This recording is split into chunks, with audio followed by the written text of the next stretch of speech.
رسول اللہ صلی اللہ علیہ وآلہ وسلم نے فرمایا، روزہ اتنی عظیم نعمت ہے کہ اس کو اللہ نے ڈھال بنایا ہے۔ ایک ڈھال وہ ہے جو جنگ میں انسان استعمال کرتا ہے کہ دشمن وار نہ کرے۔ یہ ایسی ڈھال ہے جس کے مختلف پرپز ہیں۔ یستجن بها العبد، روزہ جو رکھ لیتا ہے گناہوں سے بچ جاتا ہے، گناہوں سے ڈھال ہے۔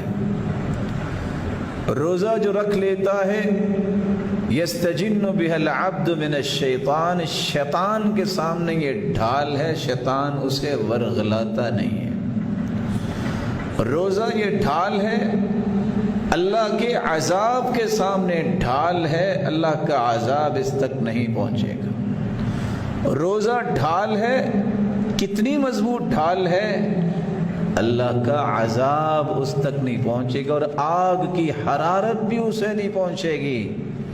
یہ چار قسم کی ڈھال جو اللہ ذو الجلال نے اپنے پیغمبر کی زبان سے بیان کروائی ہے، یہ روزہ ہے۔ کوئی گناہوں سے بچنا چاہتا ہے، روزہ رکھے۔ اللہ کا عذاب وباؤں کی شکل میں، بیماریوں کی شکل میں اور مختلف شکلوں میں، اس سے بچنا چاہتا ہے، روزہ رکھے۔ اگر وہ شیطان کے شکنجے سے آزاد ہونا چاہتا ہے، اس کے وسوسوں سے بچنا چاہتا ہے تو روزہ رکھے۔ اور قیامت کے دن بھی جہنم کے عذاب سے بچنا چاہتا ہے تو روزہ رکھے۔ بلکہ رسول اللہ صلی اللہ علیہ وسلم نے فرمایا، یہ فتنوں کے سامنے بھی ڈھال ہے۔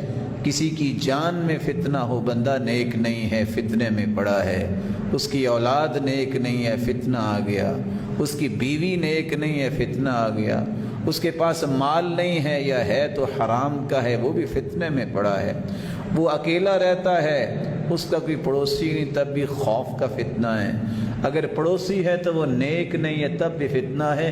ان سارے فتنوں کے سامنے اگر آپ ڈھال بنانا چاہتے ہیں تو تم نماز کے ساتھ روزہ رکھو گے تو ان پانچوں کے پانچوں فتنوں سے محفوظ کر دیا۔ اس لیے رسول اللہ صلی اللہ علیہ وسلم نے فرمایا، روزے دار جب فجر سے لے کے مغرب تک کوئی چیز کھاتا اور پیتا نہیں اور خاموشی بھی اختیار کرتا ہے، لغویات سے بچتا ہے، غیبت سے بچتا ہے، تو نہ کھانے کی وجہ سے جو روزے دار کی مہک اس کے منہ سے آتی ہے وہ کستوری سے بھی زیادہ اللہ کو اچھی لگتی ہے۔ رسول اللہ صلی اللہ علیہ وسلم نے دو چیزیں بیان کی ہیں۔ شہید کے خون کے اندر جو مہک ہے جب وہ شہید ہوتا ہے، ریحہ ریح مسکن، وہ کستوری جیسی ہے۔ اور جو روزے دار کے بارے میں فرمایا، وہ فرمایا اطیب عند اللہ من ریح المسک، وہ کستوری سے بھی زیادہ پاکیزہ ہے اللہ کے ہاں۔ علماء لکھتے ہیں کہ شہید کا تو درجہ ہی بڑا ہے، پہلا خون کا قطرہ اگر گرتا ہے تو اس کے سارے گناہ معاف ہو جاتے ہیں، شہید کے سوائے قرض کے قرض معاف نہیں ہوتا۔